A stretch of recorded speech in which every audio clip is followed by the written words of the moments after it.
How to find Exodus wallet address on your mobile. Hello everyone, it's me Rock, and finding your Exodus wallet address on mobile may be somehow tricky.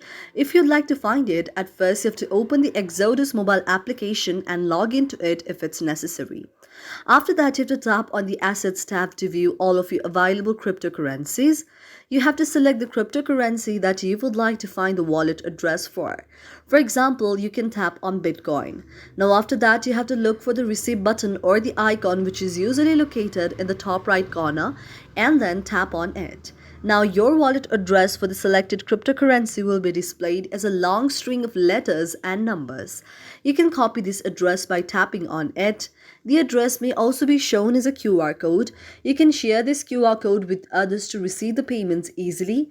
Now you have to repeat the steps 3 to 6 for any other cryptocurrency you would like to find the wallet address for, as each asset has a unique address. Once you have the address, you can share it with the person or exchange that you would like to receive the funds from by tapping the share button and selecting a method like email or the messaging application. Thank you for watching our video, and if you really like it, do not forget to subscribe our channel.